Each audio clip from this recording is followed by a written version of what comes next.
Emily Carter had a simple life.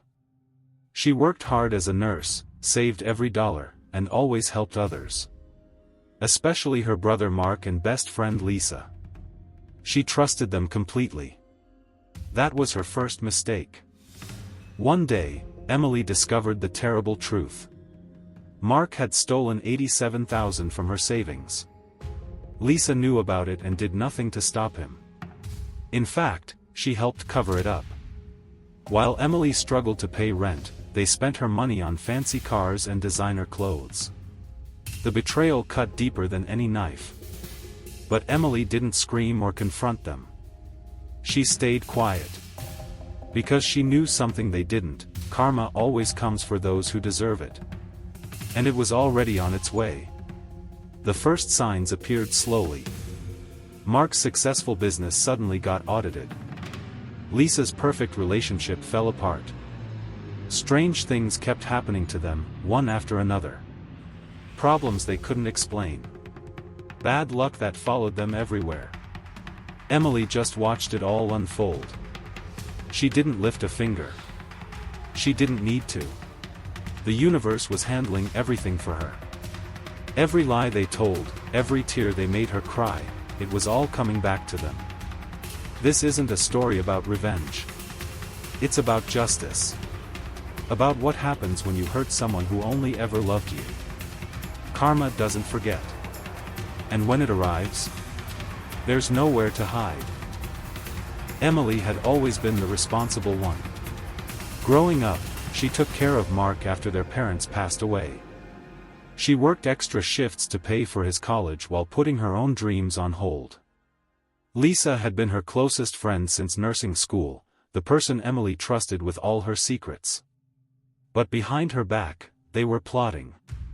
Mark had started a business with Emily's money, a fancy investment firm that was really just a scam. Lisa helped him forge documents and cover the tracks. They laughed about how easy it was to fool Emily. "She'll never notice," Mark said. And for months, she didn't. Then came the day Emily finally saw the truth. She went to transfer money for a medical bill and found her account nearly empty. At first, she thought it was a bank error. But when she checked the statements, her stomach dropped. Withdrawal after withdrawal, all made by Mark. She confronted him, shaking with anger. Mark didn't even apologize. "You weren't using it," he shrugged. Lisa acted like Emily was overreacting. "It's just money," she said. But it wasn't just money. It was years of sacrifice. It was trust. It was family. Emily could have screamed. She could have called the police. But something inside her snapped, not into rage, but into cold, quiet resolve.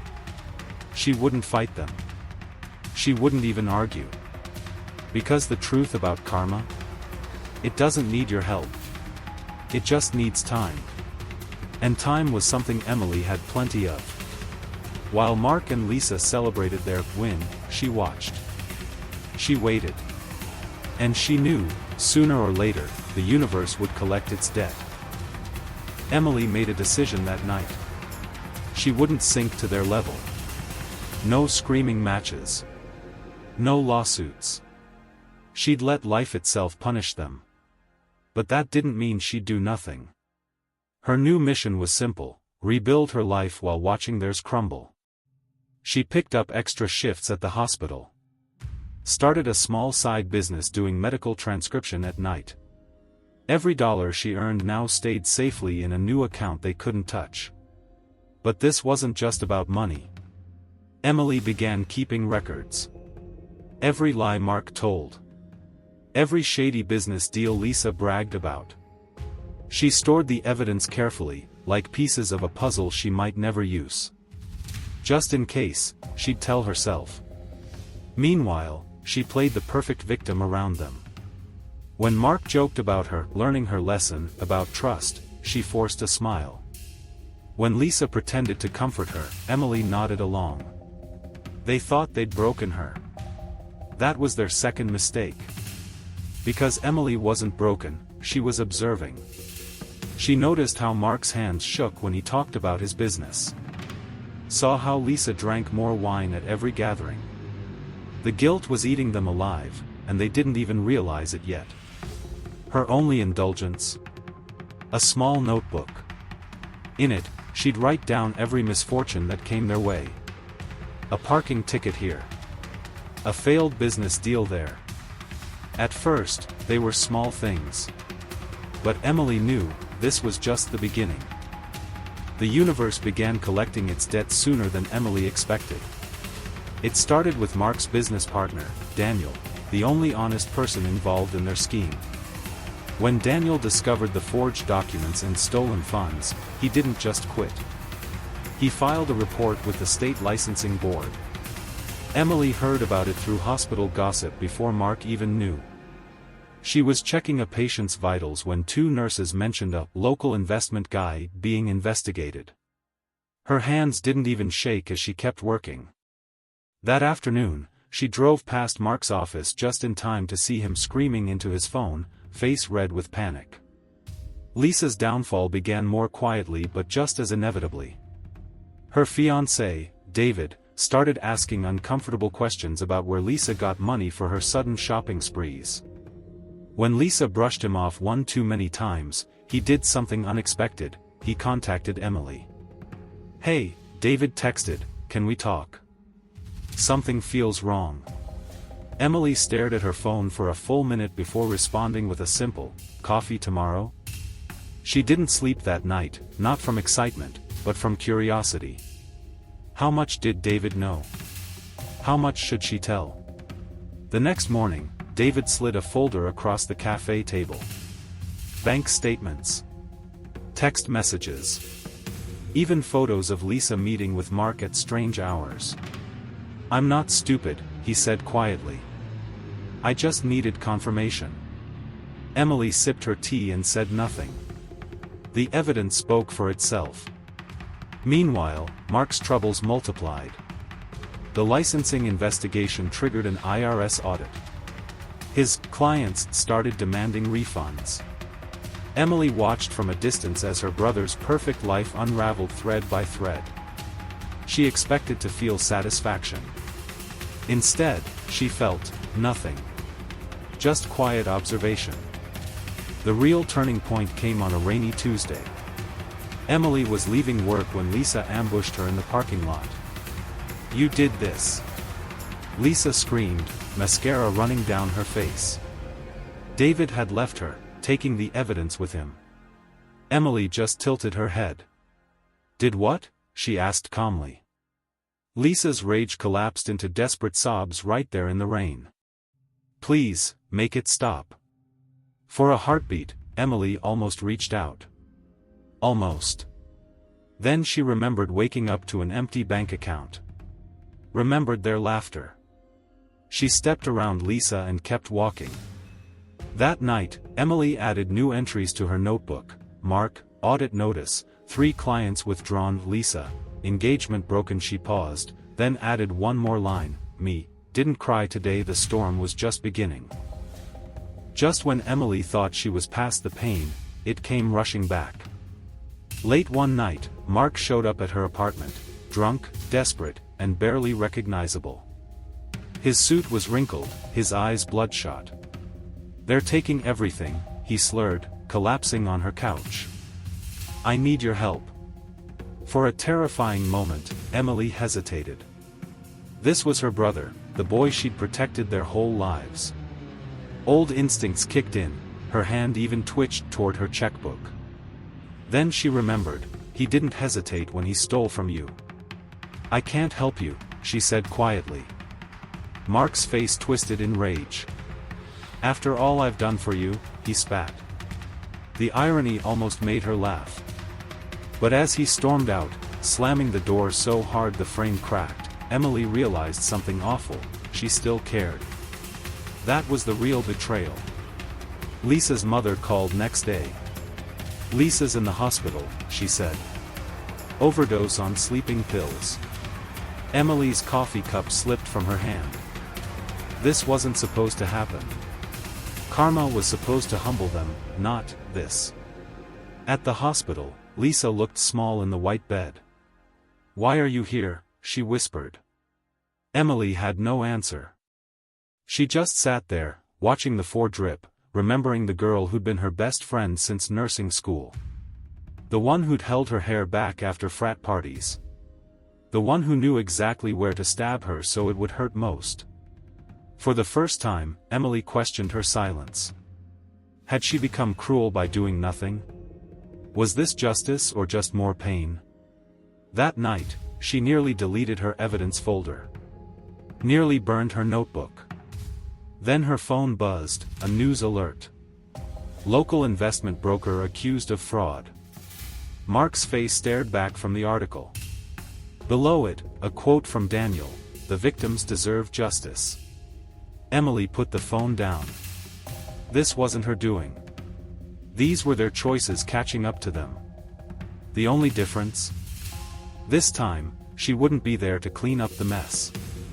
She opened her notebook to a fresh page and wrote, "Lesson: you can't save people from themselves."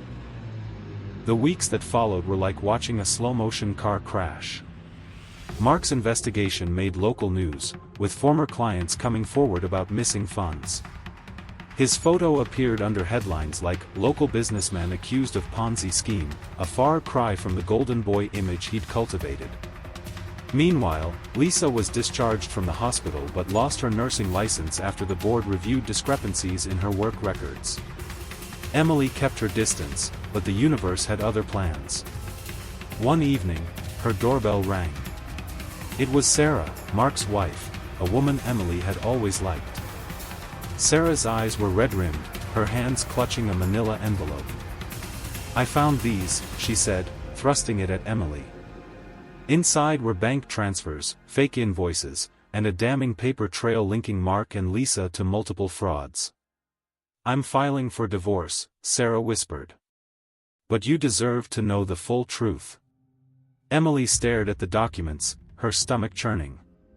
This was more than just her stolen savings, this was systemic, calculated theft. For the first time, she wondered, how many others did they hurt? The next morning, Emily did something she'd sworn she wouldn't.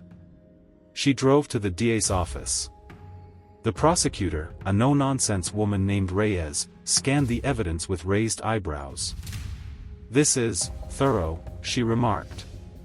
Emily just nodded. She didn't mention the years of silence, the notebook, or the nights she'd spent tracking their misdeeds. Some secrets were hers to keep. As she left the courthouse, her phone buzzed, a text from an unknown number. Was it worth it? Lisa. Emily deleted it without replying. But the question lingered. Was it? Then, karma delivered its piece de resistance. The local news broke a story about a concerned citizen providing key evidence in the fraud case. Though unnamed, the description made it obvious, a female nurse with insider knowledge. Lisa's social media erupted with accusations. "You ruined us," she posted publicly. Emily's co-workers started giving her sideways looks. The isolation should have hurt. Instead, Emily felt free. No more pretending. No more lies. She changed her phone number, blocked Lisa on all platforms, and let the legal system handle the rest. At Mark's preliminary hearing, Emily sat in the back row. When he spotted her, his face went pale.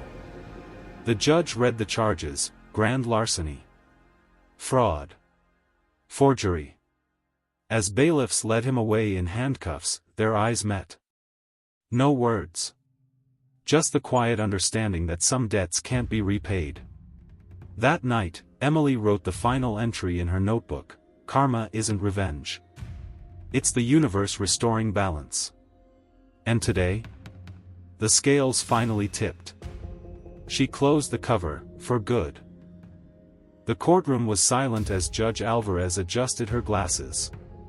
Emily sat perfectly still in the front row, hands folded, not as a victim seeking pity, but as a witness to justice. Across the aisle, Lisa slumped in her seat, her designer clothes replaced by an ill-fitting blazer. Mark, in an orange jumpsuit, kept his eyes fixed on the floor. The prosecutor, Reyes, stood. "Your Honor, the evidence shows a pattern of deliberate fraud spanning 3 years." She clicked a remote, and the screen displayed Emily's bank records, then dozens more. The defendants didn't just steal from Ms. Carter. They stole from single mothers, retirees, people who trusted them. Lisa's lawyer jumped up. "My client was manipulated by Mr. Carter." The objection sparked chaos. Mark's attorney shouted back. The judge's gavel cracked like thunder. And then, Emily stood. Without speaking, she walked to the witness stand. The air grew heavier with each step. She'd refused to testify for months, but now they needed to hear it. Reyes approached. "Ms. Carter, what did you do when you discovered the theft?" Emily's voice didn't waver. "I waited." "For what?" Pause. A breath. For them to remember who they were. The answer hung in the air. Mark finally looked up, his face wet with shame. Lisa made a choked sound, not anger, but recognition. That was the moment everything shifted. Reyes displayed the last piece of evidence, Lisa's frantic texts to Mark after the overdose. "We have to give the money back. I can't live like this." Mark's reply, "Too late." The gallery erupted. The judge called order, but the damage was done. The truth was out, they'd known. They'd always known. When the verdict came, guilty on all counts, no one cheered. Not even Emily. She watched as bailiffs cuffed Lisa, as Mark was led away without a backward glance. The system had worked, but it felt hollow. Outside, reporters swarmed. "Do you feel vindicated?" one shouted. Emily kept walking. Then, a hand grabbed her arm. Sarah, holding a toddler Emily had never met. "He would have stolen from her too," Sarah whispered, nodding to the child. "Thank you." Emily finally broke. Not with sobs, but with a single tear she quickly wiped away. This was never about winning. It was about making sure no one else lost. As she drove home, the radio played an old song they'd loved in nursing school. Lisa's favorite. Emily let it play until the end. The entire time Mark and Lisa were destroying themselves, they missed the obvious truth: Emily wasn't their enemy. She never leaked the evidence to the press. She didn't send those anonymous tips to the medical board. The real irony? They did it to themselves. Mark's downfall began when he got sloppy, bragging at a bar about his foolproof scheme. The wrong person overheard. Lisa's unraveling started when she drunkenly confessed to a coworker about faking patient reports. That coworker? She was the one who called the licensing board. Emily knew. She'd seen the dominoes lining up long before they fell. But she never pushed them. The night before sentencing, Lisa called Emily from a blocked number. "Was any of it real?" she whispered. Emily almost laughed. Lisa still didn't understand. This wasn't about their friendship. This was about the pattern, the way liars trip over their own lies. Even funnier? Mark thought Emily had orchestrated his audit. In reality, his own fake receipts had red flags even a rookie accountant would spot. The universe didn't need Emily's help. It just needed their arrogance. At the parole hearing 2 years later, Mark finally asked the question that had haunted him: "How did you do it?" Emily just smiled. "I didn't." The confusion on his face was the last gift karma gave her. Emily wasn't the same woman who'd cried over an empty bank account 5 years ago. Prison had changed Mark, jailhouse tattoos, a hardened stare, but freedom had transformed her. She'd built a small wellness clinic for low-income patients, the kind of place their mother would have needed. Sometimes, former clients would recognize her from the trial coverage. Their thank yous felt heavier than any court victory. Lisa served 6 months and moved states. Her Instagram showed yoga certifications and sunrise hikes. No designer labels. No captions. Just a bio that read, "Trying to be better." Emily never clicked follow, but she noticed when Lisa donated to nurse advocacy groups. Mark's transformation was louder. After 3 years in prison, he started a podcast for white-collar convicts. His most downloaded episode? How I Stole from My Sister and Lost Everything. He never mentioned Emily by name. She appreciated that. The strangest change? Emily didn't hate them anymore. The rage had burned out like a fever, leaving something quieter, not forgiveness, exactly, but indifference. They were just people who'd made terrible choices. The world was full of those. At a coffee shop one morning, Emily overheard 2 nurses gossiping about that scammer nurse from St. Mary's. She stirred her tea, waiting for the old shame to hit. It never came.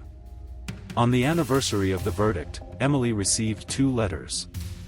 One from Lisa, a check repaying every stolen dollar, with interest. The other from Mark, a photo of their mother's grave he'd finally cleaned up, and one sentence, "I remember now." She framed neither. But she didn't throw them away. Emily's notebook wasn't just a diary, it was a blueprint. Page after page of dated entries, each misfortune carefully documented. March 12th, Mark's Mercedes repoed April 3rd, Lisa's nursing shift reassigned, but the real genius was in what she didn't write. No confessions. No schemes. Just observations anyone could have made. If anyone ever found it? Totally deniable. The payoff came in unexpected ways. That anonymous tip to the IRS. Actually Mark's own bookkeeper, a woman Emily had quietly befriended years earlier.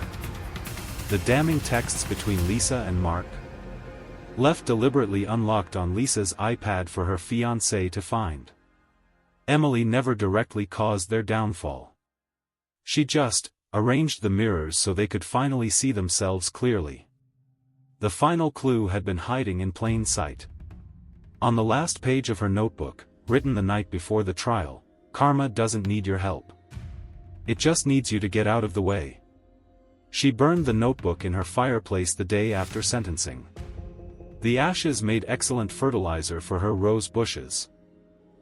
The months following the trial moved like a slow avalanche. First, the medical board permanently revoked Lisa's nursing license, a decision that made statewide news. Reporters camped outside her apartment until she finally fled town in a Lyft at 3 a.m., caught on a neighbor's door camera with nothing but a duffel bag. Meanwhile, Mark's sentencing hearing sparked unexpected consequences. 3 of his former clients filed civil suits after seeing the criminal conviction. His assets, including the house he'd bought with Emily's money, were seized. The foreclosure notice went viral on neighborhood Facebook groups, with comments like, "Karma's a landlord." Emily kept her routine deliberately normal during this chaos. Morning jogs past Lisa's now vacant apartment. Grocery trips where she'd coincidentally bump into Mark's former golf buddies, their awkward silences louder than any gossip. She attended every court date, not in the front row seeking attention, but in the back corner observing. Taking notes. Then came the pivotal moment no one anticipated. On a rainy Thursday, Emily received a call from Detective Ruiz, the investigator on Mark's case. "We found something you should see," he said.